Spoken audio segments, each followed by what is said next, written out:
In the 5th year of my marriage to Olivia, she hired a recent college graduate she knew from school to be the company's new vice president.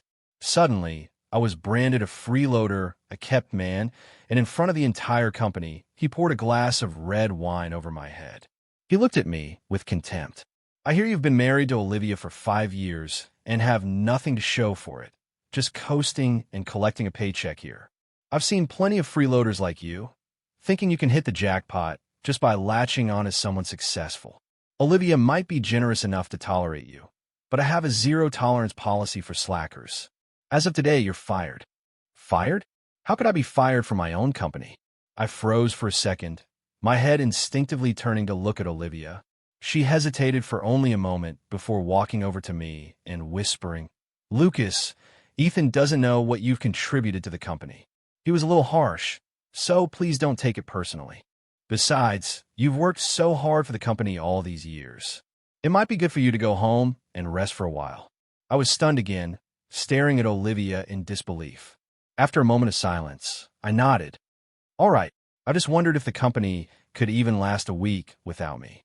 At the dinner celebrating Ethan Vance's appointment as vice president, he first delivered a fiery inaugural speech and then continued with a pointed remark. "I'm the kind of person who has a zero-tolerance policy for nonsense. Anyone who has been coasting, slacking off, and not pulling their weight will be cleaned out one by one. This company has no room for dead weight." As he finished, his eyes landed directly on me. Everyone in the room followed his gaze, their eyes shifting from me back to Ethan, a strange look on all their faces. They all knew I had provided the seed money to start this company. I was the one who brought in every single business partner. Even though Olivia was the president, I was the one holding the real power behind the scenes. Without me, this company would not exist. Making a move against me was like ripping the company out by its roots. Seeing how tense the room had become, Olivia quickly jumped in, smiling to smooth things over. "Our new VP's words may have been a bit strong, but his intentions are good. He just wants everyone to be dedicated to their roles so we can all grow this company together. Come on." Olivia raised her glass. "Let's all raise a glass to our new VP and to Ethan helping the company reach new heights under his leadership." Everyone politely lifted their glasses. I was the only one who did not move. Olivia's eyes immediately shot to me, pleading. I sighed and expressionlessly raised my glass. "Hold on, there's one more thing," Ethan said, cutting in. He walked over to me, glass in hand. "Mr. Harrison, I understand you have been the sales manager for 5 years, yet you have never once taken the initiative to schedule a dinner or drinks with our partners. Do you have an explanation for that?" "An explanation?" There was no explanation because none was needed. I stared at Ethan coolly.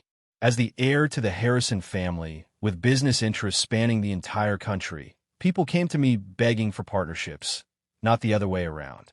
There were people in this world I would personally invite out, but the clients of this small company were not among them. Seeing my silence, Ethan's eyes narrowed. "Mr. Harrison, I am talking to you. Why are you not answering?" I turned my head to look at Olivia. "I'm talking to you. Why are you looking at the president?" Ethan snapped. "Olivia may be willing to overlook your behavior, but as I just said, I do not tolerate slackers. In my book, what you're doing is the definition of being dead weight, of not pulling your own. My first instinct was to fire you on the spot, but since it is my first day and our president felt I was being a bit harsh, I will let that slide. Instead, I will just give you a little slap on the wrist as a warning for the future." With that, Ethan lifted his glass over my head, tilted his wrist, and poured the entire glass of red wine down over me. The wine streamed down my hair, dripped all over my face, and soaked my shirt. "That's your punishment," Ethan declared. He casually tossed the empty glass behind him with an air of triumph. The entire room fell silent. I stared at Ethan, my eyes like ice. In my entire life, I had never been humiliated like this. "Honey," Olivia cried out, gathering her dress as she rushed to my side, pulling out a napkin to wipe the wine from my face. For Olivia's sake, I took a deep breath and tried to keep my cool. She was the one who hired him, after all, and it would reflect badly on her if I made a scene. But I never expected Ethan to double down. He pointed a finger at me and sneered, "Lucas, I see Olivia has spoiled you rotten. Can you not even wipe your own face? You need her to do it for you? It just shows how useless you are. You probably just take and take, never giving anything back. It is because of deadweight like you that this company cannot get to the next level. Hearing this, Olivia's expression hardened. Ethan, stop talking nonsense. There are things you do not understand. Ethan's eyes reddened as he looked at her, hurt. Why are you still defending him? What has he ever done for this company? Everything I am doing is for the good of the company. Olivia rubbed her temples, looking pained. Ethan, it's complicated and I cannot explain it all right now. I will tell you about it when I get the chance. Fine, Ethan said, gritting his teeth. Since you're so determined to protect him today, then I will just leave. I quit. I do not want to be the VP of this company anymore. With that, Ethan turned on his heel to walk away. I assumed Olivia would not stop him. I was her husband, the silent power behind the entire operation. She had to know which of us was more important. But to my shock, she grabbed Ethan's arm without a second's hesitation, coaxing him, all right, it was my fault. I am sorry. Ethan immediately puffed his chest out again, back to his arrogant self. He pointed at me. Then what about him? Olivia hesitated for a moment, then turned to me. Honey, why don't you just apologize to Ethan? He does not mean any harm. He is just trying to help the company. I stared at Olivia, stunned, unable to believe what I had just heard. He was trying to help the company, and I was not? For years, I had put off inheriting the Harrison family empire to work here as her sales manager, using my family's connections to bring in one massive deal after another. Yet today, after Ethan poured wine on my head in front of everyone, not only did she not defend me, she was asking me to apologize to him. Well, my 5 years of sacrifice. Was it all just a joke? Honey, Olivia said again, her eyes begging me. Seeing her expression, even though I was in agony, I nodded. I did it because I loved her. I would rather be humiliated myself than see her lose face. I'm sorry, Mr. Vance. I will be sure to work harder for the company from now on. I practically had to force the words out. My hands at my sides clenched so tightly my knuckles were white. Ethan grunted, looking as proud as a peacock who had just won a major battle. Since you have admitted you were wrong, I will give you one more chance. Report to my office tomorrow morning. I have a new assignment for you. I figured the worst he could do was transfer me to logistics or some other department where I would not be in charge of sales anymore. I never imagined he would demote me all the way to the bottom, making me an entry-level salesman. Lucas, you are nothing but a freeloader. Without Olivia, you are a nobody. Today, I'm going to show you that you cannot accomplish a single thing or earn a single dollar on your own. Ethan leaned back in the executive chair behind his desk, looking down on me with undisguised contempt. After his speech, he had someone bring in a box filled with 1,000 flyers. The company is launching a new product. Your job today is to hand out all 1,000 of these. Fail, and you're gone for good. I glanced at the stacks of paper in front of me, then looked up at Ethan. And if I succeed? I asked coldly. Succeed? Ethan scoffed.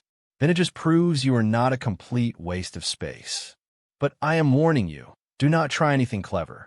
I will have people watching you. Clever tricks? I did not need any. As the heir to the Harrison fortune, I had been learning about business since I was a kid. Handing out flyers was basic. 1,000 of them might seem like a lot, but if you knew what you were doing, it was not hard to get them all out in a day.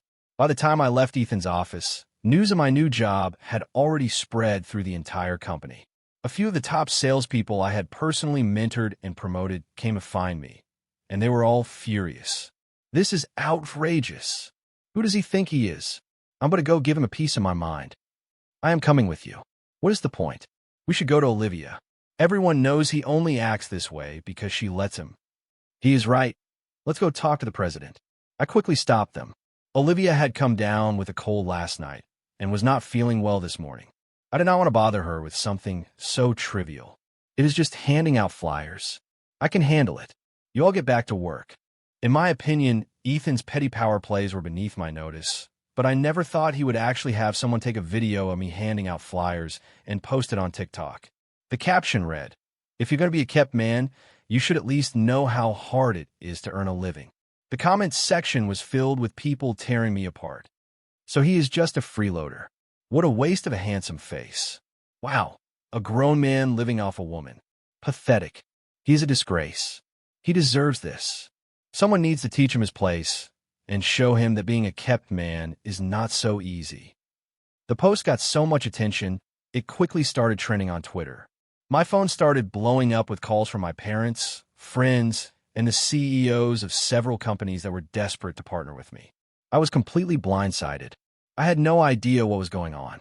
It took a lot of effort to calm everyone down and explain. Then I immediately pulled out my phone, went to Twitter, and saw the top trending post, "Freeloader gets what he deserves."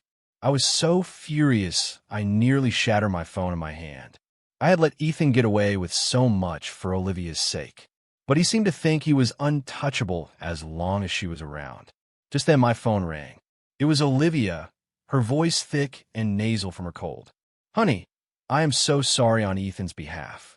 He does not know the whole story, so please do not stoop to his level. I will have the post taken down right away." I felt a pang of sympathy that she had to deal with this while she was sick, so I managed to swallow my anger. "This is the last time," I said, taking a deep breath. "Tell him to back off." But the very next day, Ethan tried to have me fired. He claimed I had damaged the company's reputation. Fire me? I let out a cold laugh. It was as if I had just heard the most ridiculous joke in the world.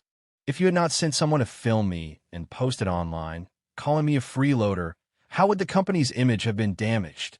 You are the one responsible. If anyone is getting fired, it should be you. Ethan slammed his hand on the desk. "Lucas, you are nothing but an entry-level salesman. Who do you think you are, talking to me like that? You have no respect for authority." I laughed in disbelief. Him talking to me about authority was absurd. Just then, Olivia walked into the office. After getting the gist of the situation, she frowned at Ethan. "Ethan, you do not have all the facts. Do not make decisions like this." Ethan's eyes instantly welled up. "Olivia, I'm just trying to do what is best for the company." He pointed at me. "What is so great about him? He is just a freeloader. Why do you always protect him?" "I'm telling you right now, without him, I can take this company to the next level." I scoffed at his words and turned to Olivia. "For your sake, I let it slide before. I told you to keep him in line, and this is the result." "Olivia, I need a straight answer from you right now. Is it me, or is it him?" As soon as the words left my mouth, Olivia's brow furrowed in annoyance. "Honey, Ethan is just a kid who just graduated from college. He does not understand how things work here. Do you really have to pick a fight with him? Can you not be a little more understanding?" I stared at her, completely incredulous. I was not being understanding. He poured a glass of wine over my head in front of everyone, and I let it go. He made me hand out flyers, filmed it, and posted it online to call me a freeloader, and I let that go too. How much more understanding was I supposed to be? Did I need to applaud him for firing me from my own company to prove I was tolerant enough? Seeing the look on my face, Olivia turned away, unable to meet my eyes. Her silence only fueled Ethan's arrogance. "Lucas, Olivia is only putting up with you because you are married. Do not push it," he sneered. "A freeloader like you, daring to force her to choose. Fine, I will make you understand exactly who you are today." With that, Ethan walked over to Olivia's side. "Olivia, I will say it too. It is either me or him. You choose." Olivia looked from my cold, impassive face to Ethan's, who was glaring at me with fury. She decisively sided with Ethan. "Honey," she said to me, "why don't you take some time off?" Her words hit me so hard I physically staggered. I stood there completely stunned. "You really want me to leave? He might not know how important I am to this company, but you do." Olivia finally snapped, her voice rising in a frustrated shout. "What do you want me to do? You are important. But he is one of my oldest friends from school. He is important too. I am just one person. I can only choose one of you." And so, she had chosen him. In that moment, something clicked into place for me. After a brief silence, I nodded. "Fine, I will go."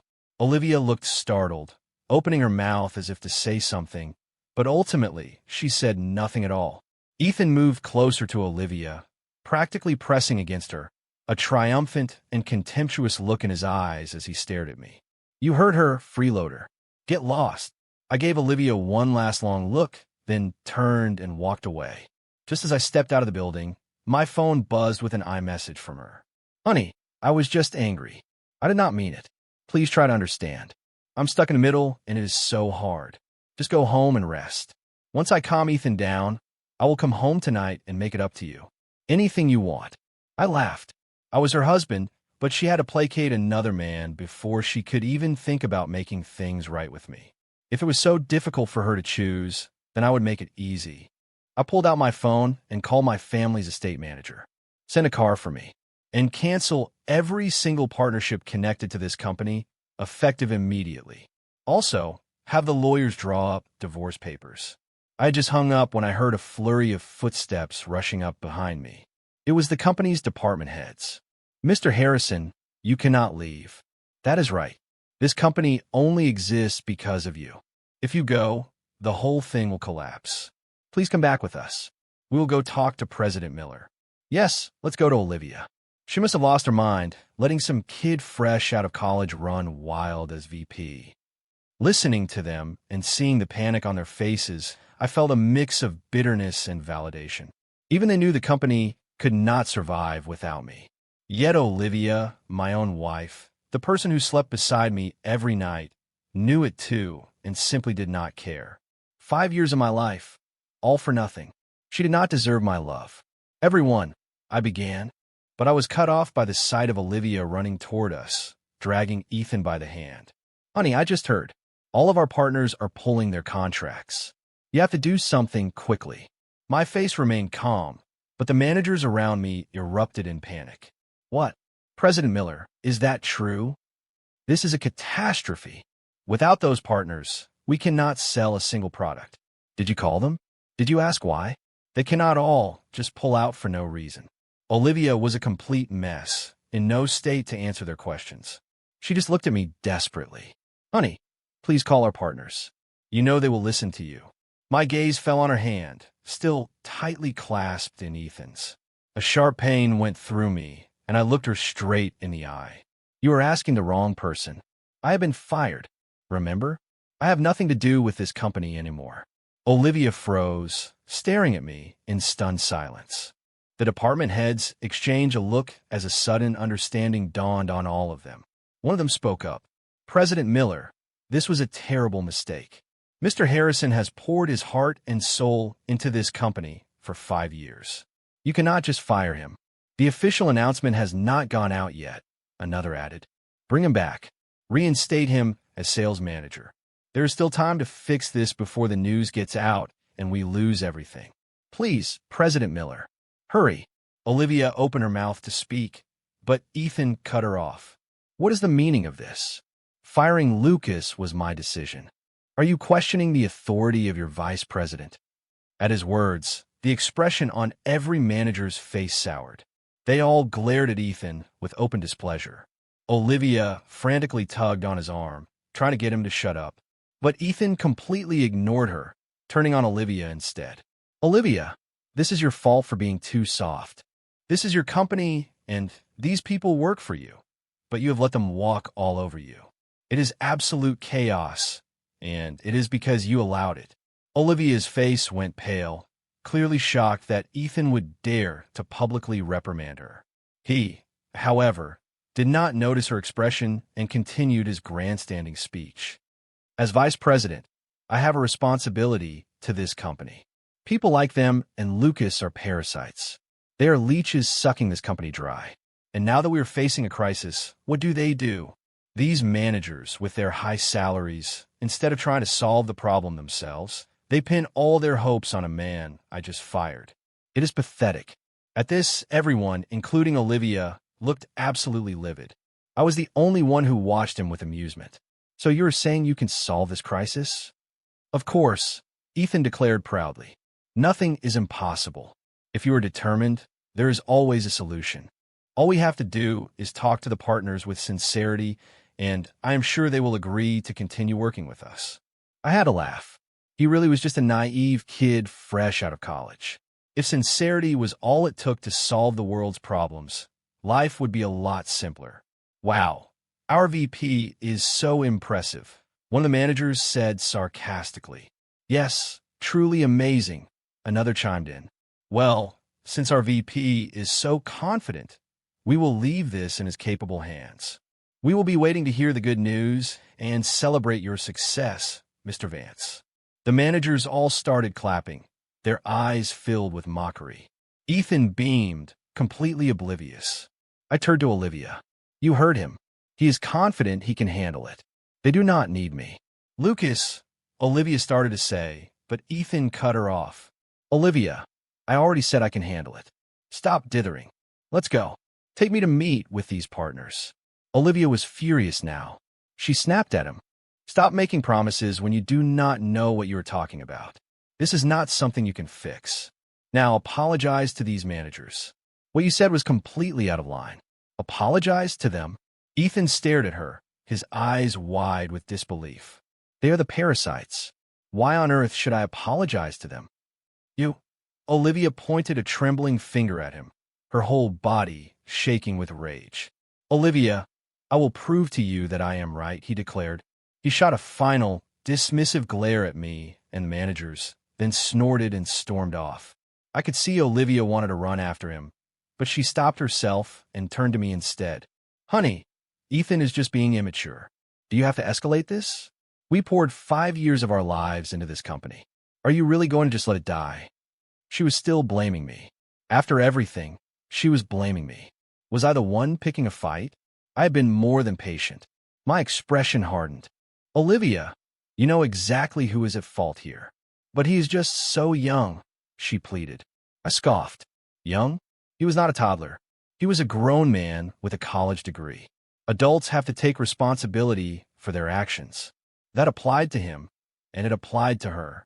Olivia, I think you should have more faith in Ethan. Since he is so sure he can fix this, you should give him a chance to prove it. Anyway, that is all I have to say. If there is nothing else, I'm going home to get some rest. After all, you're the one who said I have been working too hard these past 5 years and deserve a break. Before Olivia could respond, I gave a small wave and walked away. I had not been home long when the doorbell rang. A man in a tailored black suit stood on the doorstep. Sir, the divorce papers you requested. Thank you, I nodded. I took the envelope and dismissed him with a wave. I sat down on the sofa and spread the papers out on the coffee table. Staring at them, I found my mind drifting back over the last 5 years with Olivia. I first saw her at my college graduation ceremony. She was the MC for the event. She was wearing a slim, elegant evening gown, and she carried herself with such grace. I was so captivated that I do not remember a single thing that happened that night besides her. Since I was graduating, I did not try to find out more about her, even though I was interested. But a year later, I was invited back to the university to give a speech as a distinguished alumnus, and I saw her again. She was the MC again. I can still clearly remember the look in her eyes that night. It was pure admiration. Lucas, you are incredible, she had said. Starting your own brand just 1 year out of college. Are you free tonight? I would love to take you to dinner. I want to pick your brain because my biggest dream is to have my own company. I joked with her, and if someone made that dream come true for you, what would you be willing to give in return? Anything, she answered without a moment's hesitation, her voice firm. I looked at her for a long moment, but did not say anything else. We had dinner that night, and she told me why she was so desperate to have her own company. She was a middle child with an older sister and a younger brother, and she always felt like the one who was overlooked. She said her whole life she was the one everyone ordered around, her parents, her sister, even her younger brother. I'm sick of it, she told me. I do not want anyone telling me what to do ever again. That is why I need my own company, so I can be the boss. I told her being the boss was not as easy as it sounded, that it could be even harder than being an employee. I asked if she was prepared for that. I can handle it, she said, her voice just as firm and unwavering as before. I slowly nodded. The year she graduated, I made her dream come true. I gave her company. Her jaw dropped, and she stared at me for a long time before turning to ask me a very serious question. Lucas, are you looking for someone to keep your bed warm? I thought she was joking. Even though I had helped her and I liked her, I never expected anything in return. But I never expected Olivia to be serious. That very night, she slipped into my bed, completely naked. I was in my early 20s, full of life and energy. I could not possibly resist that kind of temptation. After we slept together, and because I already cared for her, I wanted to make it official. I took her to the courthouse that very day, and we got married. After that, I closed down my own startup, put my inheritance on hold, and went to work at her company as the sales manager. I used my network and my family's influence to help her build the business from the ground up. The more I invested, the deeper my love for her grew. I had been planning to take her home to meet my parents this year. Once they accepted her, she would officially be a Harrison. Even without me by her side, almost everyone in the business world would have to show her respect. I was even prepared to fight my own parents for her. But in the end, I had given my heart to the wrong person. I kept asking myself one thing. Did she ever really love me? Did she love me? Or did she love my money and my influence? Deep down, I already knew the answer, but I refused to believe it. I could not accept that the woman I'd spent 5 years with loved my status, not me. 5 years to figure it out, I muttered with a bitter laugh. I am a real failure. I gathered the divorce papers from the table, one page at a time. Just then, the door opened. Olivia walked in, dragging a very reluctant Ethan behind her. She did not notice the papers next to me on the sofa. She just frowned at Ethan and said, "Apologize now." Ethan's face instantly flushed red. "Now," Olivia demanded, stomping her foot. "I am sorry," Ethan yelled, squeezing his eyes shut, turning what should have been an apology into a declaration of war. Olivia sat down next to me, wrapping her arm affectionately around mine. "Honey, see? Ethan apologized. Please just forgive him." I smiled. "Oh no, I'm just a parasite. I'm not worthy of an apology from the great Mr. Vance." At my words, Ethan's face went from red to purple. He gritted his teeth, his expression so savage he looked like he wanted to rip me to shreds. Olivia shot him a warning glare, then wrapped her arms around my neck, trying to be playful. "Honey, Ethan knows he was wrong now. I told him how important you are to the company. He is truly sorry. He really is truly sorry." I almost laughed out loud. Did any part of that performance look sincere to her? I said, "He is the vice president, and I am just an unemployed nobody he fired. Why would he apologize to me? He should be spending his time trying to save the company. Speaking of which, how did your meetings with the partners go this afternoon?" My question made Olivia's expression turn cold. "Honey, are you ever going to let this go?" "Let it go? I am just a fired employee. You are the president and he is the VP. I will not dare give either of you any trouble. If you ask me, you should not have even come back here. You should be talking to the partners. Maybe you could still work something out." Hearing this, Olivia's frown deepened, her face clouding over. "Honey, I cannot believe you are making such a big deal out of this. You never used to be like this. And you?" I asked, looking at her calmly. "You never used to treat me this way." She opened her mouth, but no words came out. "Enough," Ethan suddenly yelled, his eyes locked on me. "Lucas, I do have a question. All I did was fire you, and in return you try to bankrupt the company. You are petty and pathetic. You are not a man. You are only acting tough because of your family," he spat. "Without the Harrisons, you would be nothing." I smiled and nodded. "You are right. But do not forget, being born well is a talent in itself. That is enough. Stop it." Olivia cut Ethan off, her face grim. She took a deep breath and squeezed my hand. "Honey, 5 years have passed, and we have both changed. Can we please not focus on who is right or wrong right now? You have given so much to this company. Are you really just going to watch it burn to the ground?" I shook my head. "I will not watch it burn because I will be gone. I am leaving this house, and I am leaving this city." At my words, the color drained from Olivia's face. "Honey," she stammered, "what do you mean you are leaving?" I picked up the papers from the sofa. "Sign them. I do not regret our 5 years together, Olivia. Let's just end this peacefully." Her hand trembled as she took the documents from me. She only glanced at the first page before she started shaking so badly I thought she might faint. "Olivia," Ethan rushed to steady her, then turned and roared at me. "Lucas, are you a man at all? I was the one who demoted you. I was the one who fired you. If you are angry, Be angry with me. What does this have to do with her? Do you not have any idea how much she loves you? Are you done? I asked calmly. If so, please leave. I need to rest. You Ethan scoffed. Let's move. Olivia, let's go. A man who would divorce you over something so small does not deserve your love. Ethan tried to pull Olivia toward the door, but she shoved him away forcefully. Olivia, he said, completely bewildered. Olivia's voice was ice. This is my home. You are the one who needs to leave. Her words seemed to trigger something in him. He roared, his face contorted with rage. Olivia, wake up. He is divorcing you. He does not love you anymore. A flicker of pain crossed Olivia's eyes at his words, but it was quickly replaced by that same icy coldness. That is between my husband and me. It has nothing to do with an outsider like you. Now, as the lady of this house, I am asking you to leave immediately. Ethan was shaking with fury. Fine, I will go. I just hope you do not regret this, Olivia. Your life with a man like him is going to be miserable. I spoke quietly. I do not know about her future, but I know your miserable days are about to begin. Is that a threat?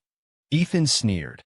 Lucas, do not think you are invincible just because you have a little money. There are plenty of problems in this world that money cannot solve. I just smiled and said nothing. He was right. There are many problems money cannot solve. He just was not one of them. After Ethan left, Olivia stood up from the sofa, walked over, and dropped to her knees in front of me. I frowned. What are you doing? She looked up, her face streaked with tears. Honey, I was wrong, she sobbed. I froze, a heavy feeling settling in my chest. In the 5 years we had been together, I had protected her so well that I had never once seen her cry. Why did not say anything? She grabbed my hand. Honey, please forgive me. I listened to Ethan, and I wanted to prove that I could make the company successful all by myself. So that was it. The final piece of the puzzle clicked into place. I had been wondering how Olivia, who was so smart, could have possibly thought Ethan was more important to the company than I was. Now I understood. It was not just about proving herself. It was ambition. She wanted to be free of me, to cast me aside. People really do change. Once, all she wanted was her own company. Once she had it, it was no longer enough. I had underestimated her ambition, and I had overestimated our love. Olivia, there are things I could say that I do not want to, and you would not want to hear. I will make a call tomorrow. The partners will reinstate their contracts. Consider it a final gift, a way to close the book on our 5 years together. Honey, Olivia started to say more, but I cut her off, pushing the divorce papers back toward her. Sign them before I change my mind. Honey, Olivia was sobbing too hard to speak. With a trembling hand, she picked up the pen and signed her name. The moment she finished, she collapsed onto the table, breaking down into loud, heart-wrenching sobs. I hesitated for a moment, then gently patted her shoulder before taking the signed papers and walking out the door. The next day, Olivia and I went to the courthouse and finalized our divorce. As we stepped out of the courthouse, a black Rolls-Royce pulled up to the curb in front of me. 2 men in dark suits got out. Mr. Harrison, we are here to take you home. All right, I nodded, then turned to look at Olivia. I could see the regret in her eyes, the sorrow, the pain. And in that moment, I knew for certain that she had loved me in her own way. It was just that she loved herself and her ambition more. I sighed as I turned to get into the car. Ethan came storming toward us. The 2 bodyguards immediately blocked his path, and he started screaming at me. Did you send those people after me, you bastard? My expression remained calm as I gave a quiet order to one of the men. Slap him.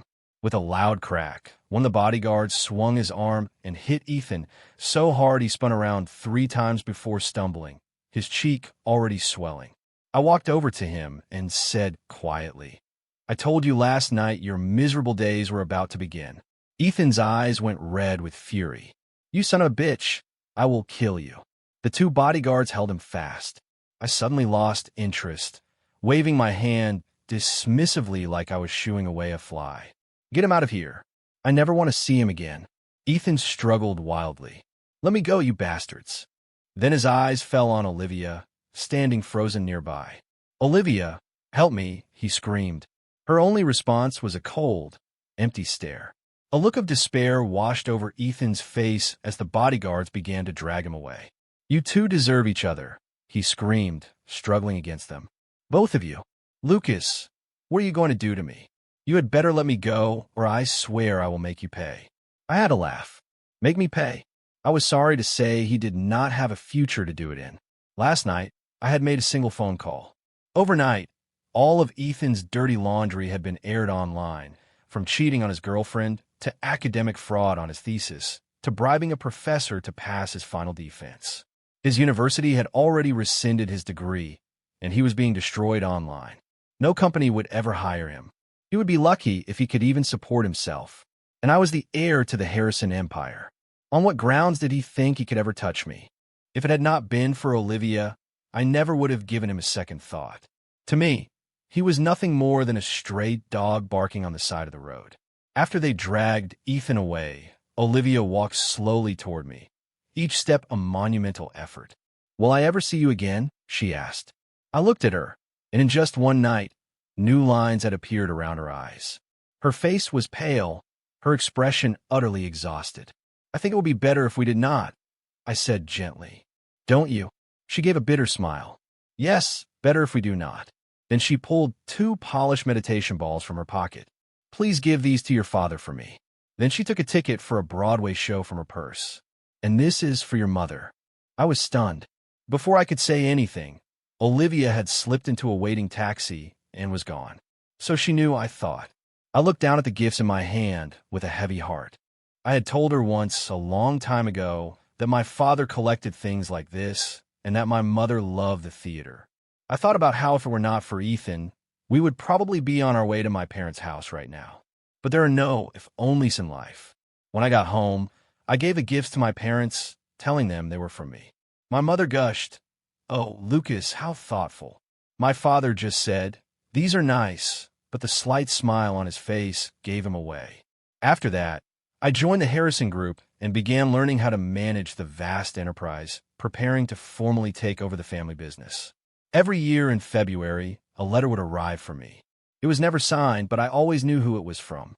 February was our wedding anniversary. I never opened the letters, but I never threw them away either. I just kept them all in an old box. 10 years later, in February, no letter arrived. I figured she had finally moved on. But that night, at a charity gala, an old family friend brought a woman over to introduce us. "Lucas, I would like you to meet someone. This is President Miller, a truly formidable force in the business world." Olivia cut him off. "Actually, we have already met.